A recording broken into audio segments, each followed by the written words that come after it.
Como ciudadanos, nosotros tenemos que pagar impuestos sobre el dinero que ganamos. Y el dinero que ganamos de nuestras inversiones no es la excepción. En México específicamente pagamos el ISR, el impuesto sobre la renta. Y así como pagamos ISR sobre el dinero que nos pagan como empleados o el dinero que generamos como trabajadores independientes, así también debemos de pagar ISR por las ganancias generadas por nuestras inversiones. Ya en un video anterior que te voy a dejar acá arriba en las tarjetas, hablé de cómo es que se calcula el ISR que debemos de pagar por los rendimientos que generan nuestras inversiones en acciones o ETFs. En este video en particular, voy a hablar de cómo se calcula el ISR que debemos de pagar de nuestras inversiones en CETES, o en realidad, un poco más en general, nuestras inversiones que pagan una renta fija.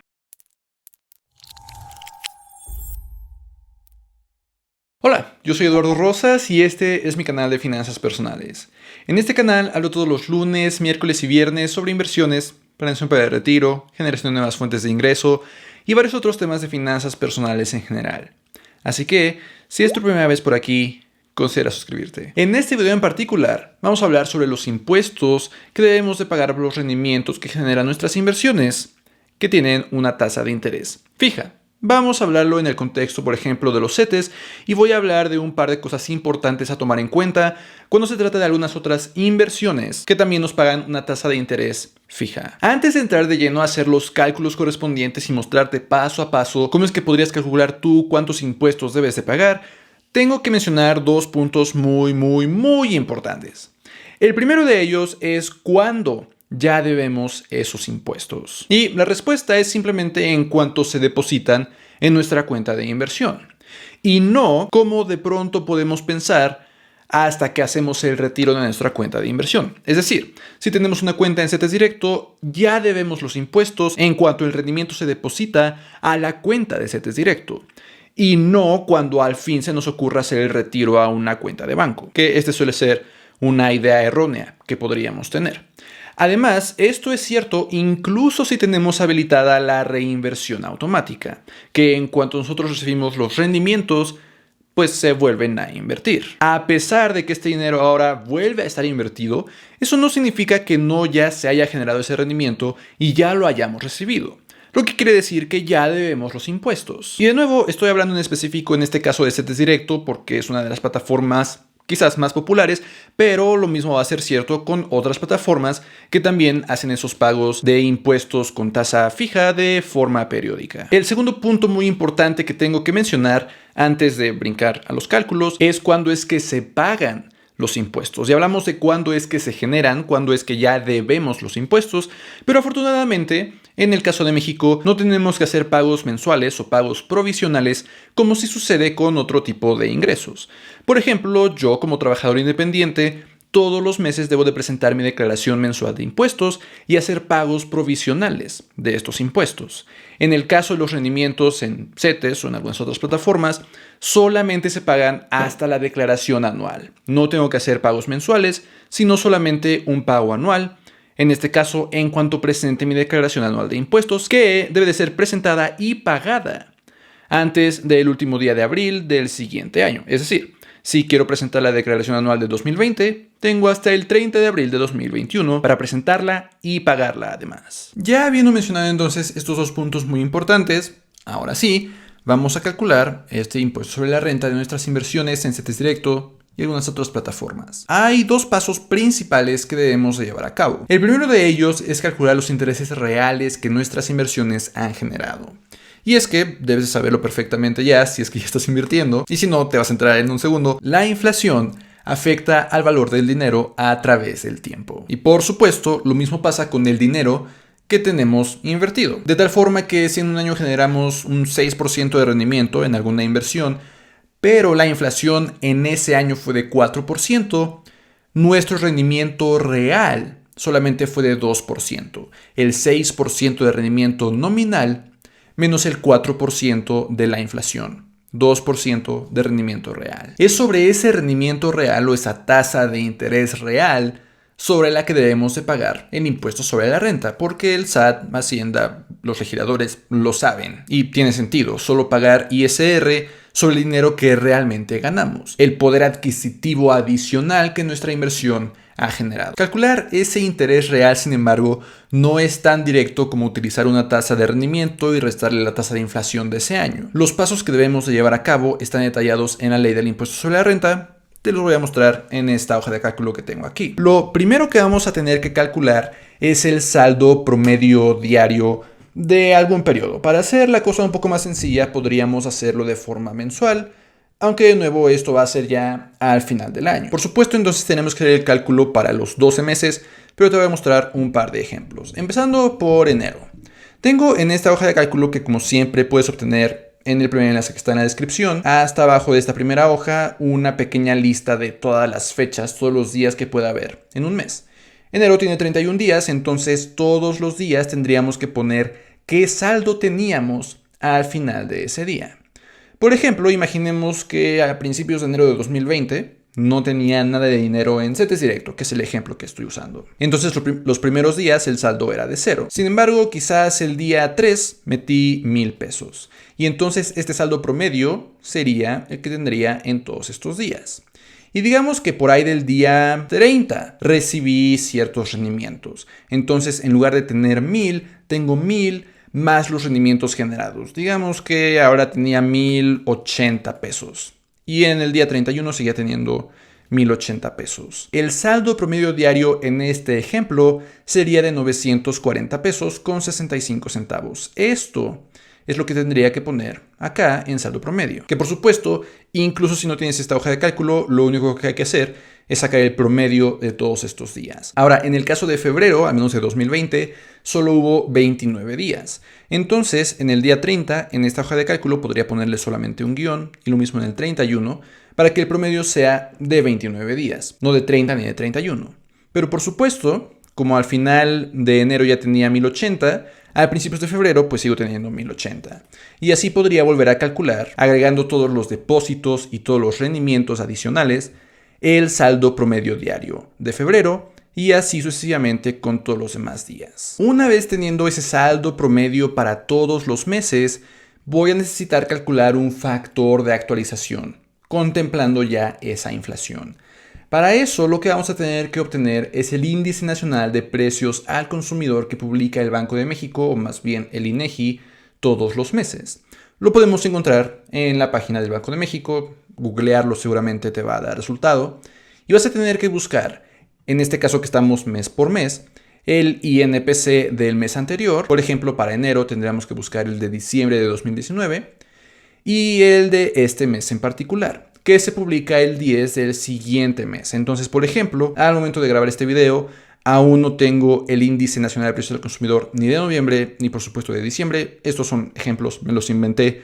Eventualmente tenemos que usar los reales. Pero, teniendo estos dos INPC de ese mes y del anterior, vamos a dividir el del mes entre el del mes anterior para obtener ese factor de actualización, que en esencia define qué tanta inflación hubo de un mes a otro. Una vez teniendo ese factor de actualización, lo último que necesitamos es escribir cuántos intereses nominales hasta el momento generamos ese mes. Por ejemplo, digamos que en enero fueron de 80 pesos. Recuerda que hasta ese momento son los intereses nominales. A esos intereses nominales hay que descontarle la inflación, que es el factor de actualización que acabamos de calcular por el saldo promedio diario. Entonces, en este ejemplo de enero, resultaría en los 80 pesos, que son los intereses nominales depositados, menos esa inflación, que de nuevo es el factor por el saldo, resultando en intereses reales de solo 75 pesos. Entonces, tendríamos que sacar el ISR sobre este interés real y no sobre el interés nominal, que por supuesto, siendo un monto más pequeño, resultaría en menos impuestos. Al final de cuentas, sumando todos los intereses reales de todos los meses, terminaríamos con ese interés total que nuestra inversión generó. Aquí es donde entra el segundo paso principal de calcular cuántos impuestos debemos de pagar. Ya teniendo el interés que generamos, debemos de utilizar la tabla del ISR para calcular cuánto debemos de pagar. En este ejemplo, siendo 2.126.14 el interés, lo podríamos poner aquí, 2.126.14 resultando en un ISR de 40 pesos con 82 centavos, en este ejemplo de un interés muy pequeño. Sin embargo, este interés debe sumarse a todos nuestros otros ingresos del año. Por ejemplo, si nosotros ingresamos 100,000 pesos por nuestro trabajo tradicional, entonces deberíamos de pagar ISR sobre 102,126 pesos con 14 centavos, resultando en 8,160 pesos con 60 centavos. Por si no conocías estas tablas del ISR, estas las publica el SAT todos los años. Y la forma en que funcionan es que nosotros tenemos que buscar en qué renglón cae nuestro rendimiento. Si en este ejemplo nosotros ganamos 102,000 pesos, caemos en este renglón de aquí, porque el límite inferior es inferior a nuestra ganancia y el límite superior es superior a nuestra ganancia. Si nuestra ganancia fuera de 104,000 pesos, ya caeríamos en el siguiente renglón. Y la forma en que funciona es que debemos de, primero, tendríamos que a nuestra ganancia restarle el límite inferior de nuestro renglón, que en este caso son 43,000 pesos. Luego, a ese resultado, multiplicarlo por el porcentaje de ese renglón, que en este caso son 4,700 pesos. Y a ese resultado, sumarle el monto fijo de ese renglón. Que no te preocupes, el monto fijo es simplemente la suma de los impuestos pagados en todos los renglones anteriores. Ya vemos entonces cómo es que tradicionalmente se calculan los impuestos que debemos de pagar de este tipo de inversiones. Sin embargo, aún faltan 2 puntos adicionales muy importantes a mencionar cuando se trata de pagar la menor cantidad de impuestos posible, por supuesto, siempre de forma completamente legal. La primera de ellas es contemplar que en la ley del impuesto sobre la renta se establece que las retenciones pueden tomarse como pago definitivo de los impuestos. Siempre y cuando, por cierto, no sé por qué se me estaba olvidando, cuando los rendimientos no pasen de 100,000 pesos al año y no tengamos otra fuente de ingresos. Actualmente, en 2020, en México, sobre diferentes cuentas de inversión, se hace una retención del 1.45% sobre capital por concepto de impuestos sobre la renta, teniendo el SAT la idea de que haciendo esta retención va a poder capturar una buena parte del ISR que tendría que cobrar, independientemente de que también hacemos todas las declaraciones. Esto, por supuesto, como una medida para obtener el ISR que le corresponde a Hacienda. Sin embargo, justamente podría ser el caso que esa retención provisional, digamos, la podamos contemplar como el pago definitivo, como de nuevo se establece en la ley del impuesto sobre la renta. Si nosotros entonces, al hacer los cálculos anteriores, resulta que debemos más ISR del que ya nos retuvieron, podríamos simplemente no presentarlo en la declaración y dejar que Hacienda establezca esa retención provisional como el pago final. Sin embargo, lo cierto es que, al menos este año, sobre todo en este año, va a ser muy difícil que ese sea el caso. El caso más frecuente seguramente va a ser el contrario, que al hacer los cálculos que acabamos de ver, nos demos cuenta de que la retención provisional fue superior a lo que debíamos de pagar. Esta va a ser una razón importantísima para que en abril nos acordemos sin falta de presentar nuestra declaración anual, incluso si no estamos obligados a hacerla. Porque al hacer esa declaración anual, le vamos a poder decir a Hacienda que las retenciones que nos hizo fueron superiores al ISR que debíamos de pagar y la diferencia la vamos a poder obtener de regreso. Si quieres saber, por cierto, un poco más sobre declaraciones anuales y qué otras cosas puedes deducir para que el SAT te deba aún más dinero, tengo un video explicando eso que te dejo acá en las tarjetas. El segundo punto también muy importante para intentar pagar la menor cantidad de impuestos necesaria, siempre, por supuesto, de forma completamente legal, es considerar algunos beneficios fiscales de algunas instituciones bancarizadas.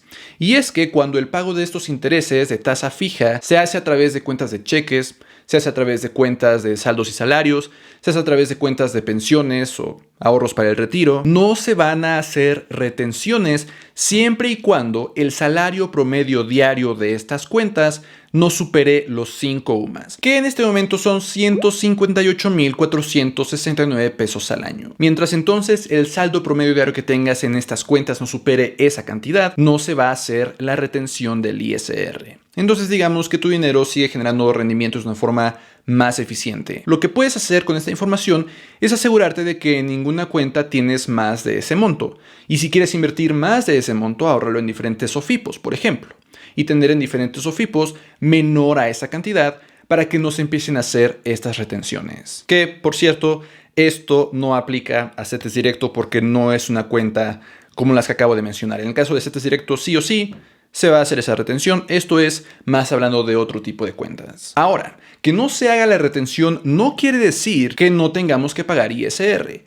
Pero sucede que también existe un beneficio fiscal relacionado. Si el saldo promedio diario de todas estas cuentas que te pagan un interés real que no contempla CETES directo, de nuevo SOFIPOS, SOCAPs, por ejemplo, no pasa de esos 5 UMAS, de nuevo esos 158,000 pesos en 2020, porque los UMAS cambian cada año, pero si no pasan de ese monto, no tienes que pagar ISR. Tus inversiones están exentas de ISR. Sin embargo, en cuanto tu saldo promedio diario supere esa cantidad, tienes que pagar todo el ISR. Mucho ojo. Todo el ISR sobre toda la inversión, no solamente sobre la diferencia o lo que te pases de los 5 UMAS. Todos los intereses generados serán sujetos de impuestos como los calculamos en la sección anterior. Por último, y solo como una mención de paso adicional, si tú revisas hoy la ley del impuesto sobre la renta, es probable que aún te encuentres un montón de referencias al salario mínimo. Pero desde 2016 el salario mínimo ya no se utiliza para hacer este tipo de cálculos, sino que se utilizan las sumas, las unidades de medida de actualización. Entonces, si a ti te interesa encontrar todo esto que te acabo de mencionar en la ley del impuesto sobre la renta, en cualquier lugar que encuentres la mención de salarios mínimos, recuerda que desde 2016 ya se tiene que usar la UMA en su lugar y que esta UMA se actualiza cada año. Pero bueno, ahí lo tienes. Así es como tú puedes calcular cuánto impuesto debes de pagar de tus inversiones que tienen una tasa de interés de renta fija. Espero que con lo que sea que hayas aprendido de este video te ayude a quizás tener una estrategia de inversión un poco más eficiente fiscalmente hablando. Que por cierto, cuando tú crees tu estrategia de inversión, lo más importante no es el ser eficiente fiscalmente, lo más importante es tener un portafolio de inversión que se adapte a tu perfil de inversionista.